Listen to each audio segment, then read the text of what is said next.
नमस्कार, आप देख रहे हैं वीके न्यूज। मैं हूं दिवाकर विक्रम सिंह। 5 राज्यों के चुनाव खत्म हो गए, परिणाम आ गए, नए मुख्यमंत्री बन गए और अब राज व्यवस्था अपनी गति से आगे बढ़ने लगी है। घबराइए नहीं, अभी बस कुछ ही दिन बाद नए चुनाव की आहट हो जाएगी और फिर राजनीतिक पार्टियां उसकी तैयारी में जुट जाएंगी। उसके पहले माहौल कैसे बनाया जाए, इसकी भी भूमिका बनाई जा रही है। जहां तक भारतीय जनता पार्टी और एनडीए का सवाल है, प्रधानमंत्री नरेंद्र मोदी के नेतृत्व में एनडीए अपने आप को पूरी तरीके से तैयार कर रहा है 350 के लक्ष्य को पार कर 400 के नजदीक सीट पाने का, और उसके लिए ढेर सारे प्रयास किए जा रहे हैं, विकास से लेकर के आम जनता की चाहत और देश के आगामी 2 दशक के पूरे विकास के ब्लूप्रिंट के साथ। उधर इंडिया अलायंस जो कि अपना वजूद खो चुका है, जो इररिलेवेंट मालूम पड़ रहा है, उसकी प्रासंगिकता को फिर से स्थापित करने के लिए प्रयास शुरू कर दिया गया है। लेकिन शुरू करने की कवायद में बड़ी मुश्किलें आ रही हैं। 5 राज्यों के चुनाव में जिस गलतफहमी का शिकार कांग्रेस हुई थी, उसके कारण इंडिया अलायंस के कई धड़ों को बहुत नाराज किया गया और उस नाराजगी को दूर करते हुए उस धड़े के साथ बातचीत की कोशिश की जा रही है। आपके मन में सवाल उठ रहा होगा कि वो धड़े कौन कौन से हैं। तो कांग्रेस के अतिरिक्त समाजवादी पार्टी और आम आदमी पार्टी और थोड़ा बहुत जदयू, अगर आप इनको लें तो सिर्फ इन्हीं के बीच कशमकश का दौर चला। लेकिन न तो कुछ कांग्रेस के हाथ में आया और न ही इंडिया अलायंस के इन धड़ों के हिस्से में। सवाल यह है कि जब कुछ आया ही नहीं तो फिर तल्खियां अभी भी बरकरार क्यों हैं? यही तो वो अहम सवाल है जिसका जवाब आज हम आपके सामने ढूंढेंगे और आपसे विमर्श के दौरान आपकी प्रतिक्रिया भी जानेंगे। सवाल यह है कि सबसे बड़ी नाराजगी तो ये रही कि जिस राज्य से राजनीति का दरवाजा खुलता है, प्रधानमंत्री कौन बनेगा ये तय होता है, उसी राज्य के एक प्रमुख धड़े समाजवादी पार्टी से कांग्रेस की तल्खियां बहुत ज्यादा बढ़ गई। और इसको बढ़ाने वाला कोई और नहीं बल्कि कमलनाथ थे, जिनके कंधों पर बंदूक रख करके कांग्रेस ने बहुत कुछ हासिल करने की कोशिश की। कंधे पे तो बंदूक रखा गया था अशोक गहलोत के भी, लेकिन वो सिर्फ राजस्थान तक सीमित था। लेकिन जिस तरीके से मध्य प्रदेश में समाजवादी पार्टी ने अपने प्रतिष्ठा का विषय बनाया और कांग्रेस के नेता की तरफ से अखिलेश यादव के सब संदर्भ में गलत बयानबाजी की, उसका असर समाजवादी पर पड़ा। यही नहीं, समाजवादी पार्टी ने जब उस पर प्रतिक्रिया दी तो यूपी कांग्रेस की इकाई के अध्यक्ष सहित कई लोगों ने ऐसा बयान दिया जिससे समाजवादी पार्टी का कोई मतलब ही ना हो। हालांकि उस दौरान भी कांग्रेस पार्टी ने एक बयान बस जारी किया था कि जैसे ही 5 राज्यों का चुनाव समाप्त होगा, हम मिल बैठ करके सब कुछ सुलटाएंगे। सवाल यह है कि जिसको इतना उलझा दिया गया, उसको सुलझाया या सुलटाया कैसे जा सकता है? लेकिन ये कोशिशें शुरू हो गई।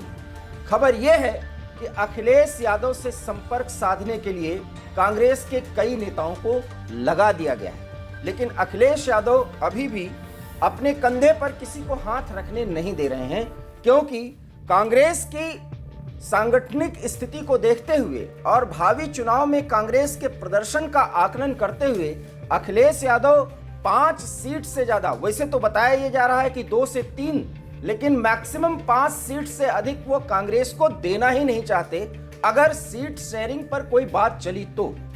हम आपको ये नई जानकारी दे रहे हैं कि इंडिया अलायंस के अन्य धड़ों के बीच सीट शेयरिंग को लेकर के कोई बैठक होने से पहले सबसे बड़ी बात और सबसे बड़ी पहल कांग्रेस को करनी है, वो है समाजवादी पार्टी के साथ बैठक करना और बैठक में एक ऐसी भूमिका बनाना जिसमें सीट शेयरिंग पर कुछ बातचीत हो, उसके आगे फिर अन्य धड़ों के साथ बैठक किया जाए और फिर रैलियों के आयोजन सहित सीट शेयरिंग पर कोई बातचीत चले। और यही वो ऐसा मुद्दा है जिसके कारण इंडिया अलायंस इररिलेवेंट हो चुका है। आगे आने वाले समय में उसको कितनी मुश्किलों का सामना करना पड़ेगा, ये भी जानकारी समय समय पर निकल कर के आ ही रही है। लेकिन कांग्रेस पार्टी की ये मुश्किल है कि जिस इंडिया अलायंस को उसने गढ़ा है, बहरहाल इसकी शुरुआत तो नीतीश कुमार ने की, लेकिन नीतीश कुमार भी कितनी दूरी बनाए हुए हैं कांग्रेस से, ये किसी से छिपा नहीं है।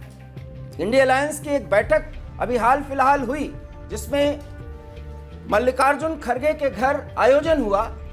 हालांकि जदयू की तरफ से ललन सिंह और अन्य लोग वहां पर पहुंचे, उपस्थिति दर्ज भी कराई, लेकिन नीतीश कुमार की बात किसी ने नहीं बोली। और नीतीश कुमार के दिल में क्या है ये कांग्रेस को पता है, लेकिन क्या राहुल गांधी की महत्वाकांक्षा उस पर प्रभावी नहीं हो रही है, ये एक बड़ा सवाल है।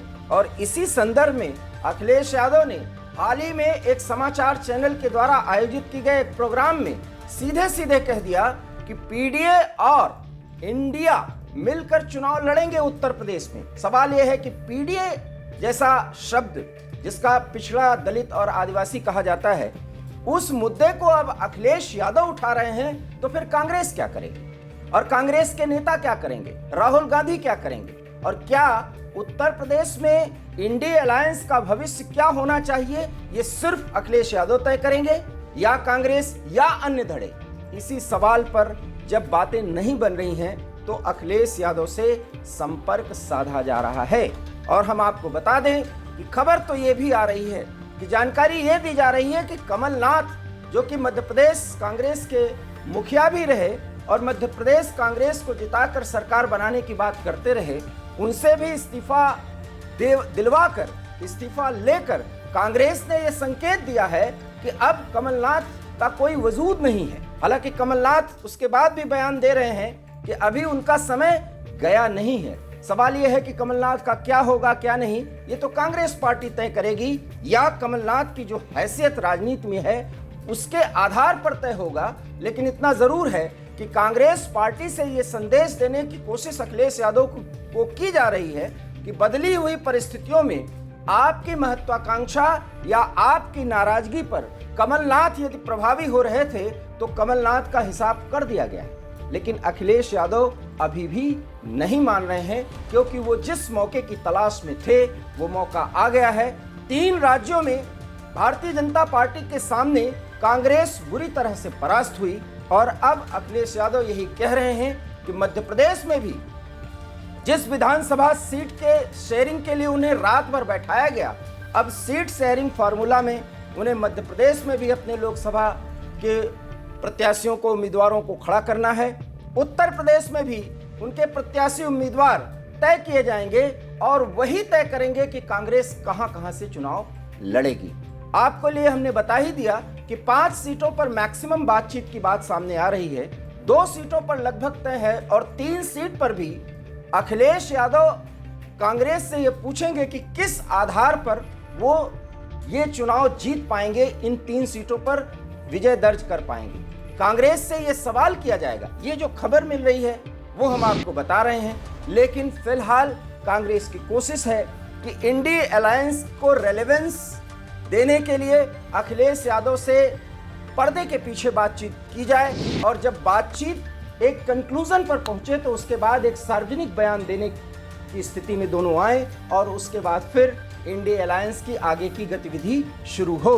लेकिन अभी अखिलेश यादव अपने कंधे पर हाथ नहीं रखने दे रहे हैं। कांग्रेस के जो भी लोग, जितने भी नेता मनाने में जुटे हुए हैं, उनको अखिलेश यादव उतना महत्व नहीं दे रहे हैं। बातचीत कोई और धड़े के नेता करें, ये अखिलेश यादव चाहते हैं और जब वो बातचीत हो तो वो मीडिया के जरिए सार्वजनिक हो जाए, ये उनकी इनडायरेक्ट कोशिश है। लेकिन क्या इसमें अखिलेश यादव सफल हो पाएंगे और क्या कांग्रेस उन्हें मना पाएगी, ये एक बड़ा सवाल है। लेकिन उत्तर प्रदेश में सीट शेयरिंग को लेकर और मध्य प्रदेश में भी समाजवादी पार्टी की दखल बढ़ाकर अपने साथ हुए उस वाकये का पूरा बदला लेना चाहते हैं और न सिर्फ बदला लेना चाहते हैं बल्कि भारत के जनता के सामने ये दिखाना चाहते हैं कि वो अलायंस की एक बड़ी ताकत है। उनके खिलाफ जिस तरह के शब्द का इस्तेमाल कमलनाथ ने किया था वो गैर वाजिब था और अब कांग्रेस पार्टी उन्हें मनाकर और उनके हिसाब से अपने महत्वाकांक्षा को कम करके राजनीति में आगे बढ़ने को तैयार है।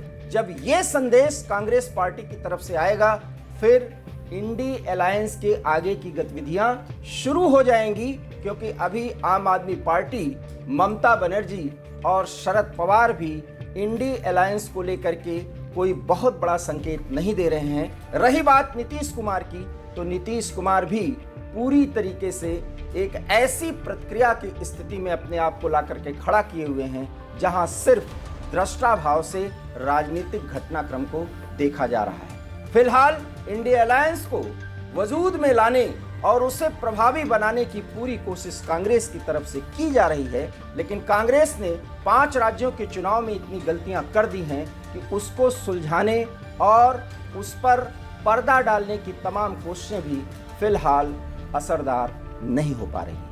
आप हमारे इस खबर और विश्लेषण से कहां तक सहमत हैं, अपनी प्रतिक्रिया दीजिए। देखते रहिए वीके न्यूज। मुझे दीजिए इजाजत। नमस्कार।